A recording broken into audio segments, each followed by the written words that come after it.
ছুটির দিন মানে একটু স্পেশাল কিছু রান্নাবাড়া আর ফ্যামিলির সবাইকে নিয়ে আনন্দ করে খাওয়া দাওয়া। এই ছুটির দিনে আমি আমার ফ্যামিলির জন্য কি কি রান্না করলাম, আর এত কিছু রান্না করার পরেও আমাকেই কেন শুটকির তরকারি দিয়ে ভাত খেতে হলো, সেগুলো নিয়েই থাকছে আজকে আমার পুরো ভিডিওটা। হ্যালো এভরিওয়ান, আসসালামু আলাইকুম। সবাই কেমন আছেন? আশা করি ভালো আছেন। আমিও ভালো আছি। দুপুরে রান্না বাড়ার প্রিপারেশন নিয়ে নিছি। এখানে আজকে দুপুরে আমি যা যা রান্না করবো সবকিছু কেটে ধুয়ে একদম পরিষ্কার করে গোছগাছ করে নিছি। সারা সপ্তাহে আমি রান্না করি হচ্ছে সন্ধ্যার পরে, আর মঙ্গলবার দিনই হচ্ছে আমার দুপুরবেলা রান্না করতে হয়, যেহেতু ওই দিনটা আপনাদের ভাইয়ার বন্ধের দিন থাকে। আজকে আমি যা যা রান্না করব সেগুলোই হচ্ছে আপনাদের সাথে আমি একটু শেয়ার করে নিচ্ছি। রান্না করার আগে এখানে হচ্ছে আমি লইটা শুটকি ছোট ছোট করে কেটে নিছি। শুটকিটা এখানে আমি অল্প পরিমাণেই নিছি। আজকে তো আরো অনেক আইটেম থাকবে, আর গরুর মাংসর তরকারি থাকলে আপনাদের ভাই আর কোনো কিছুই ধরবে না। লইটা শুটকি দিয়ে হচ্ছে বেগুন আর আলু দিয়ে রান্না করব। এখানে আমি আলু আর বেগুনটাও ছোট ছোট করে কেটে নিচ্ছি, আর এগুলো হচ্ছে কষিয়ে রাখছিলাম এর আগে যে গরুর মাংস,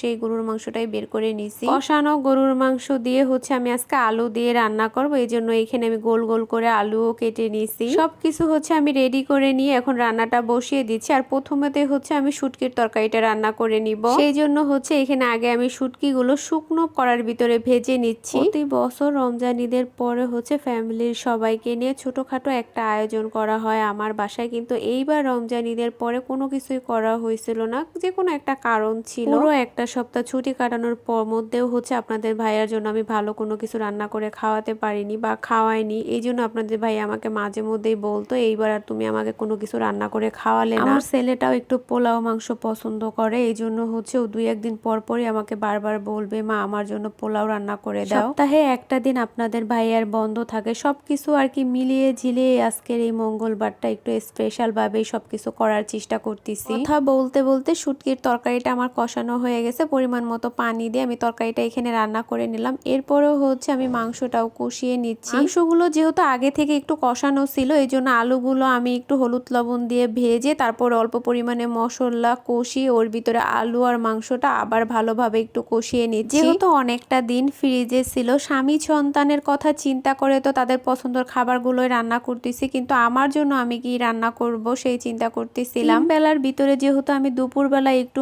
মন ভরে তৃপ্তি সহকারে খাই, আর সেটা যদি মন মতো তরকারি না হয় তাহলে একদমই ভালো লাগে না। এই গরমের ভিতরে পোলাও আর গরুর মাংস তো একদমই খাওয়া যায় না, তার ভিতরে আমার এমনিতেই সাদা পোলাওটা তেমন পছন্দ না। এই জন্যই হচ্ছে আমি আমার জন্য শুটকির তরকারিটা রান্না করলাম। গরুর মাংসটা কষিয়ে পরিমাণ মতো ঝোলের পানি দিয়ে হচ্ছে আমি আরেক চুলায় বসিয়ে দিয়ে এই চুলায় হচ্ছে পোলাওটা রান্না করে নিলাম। পোলাওটা প্রায় হয়ে আসছে, দমে বসানোর আগে হচ্ছে আমি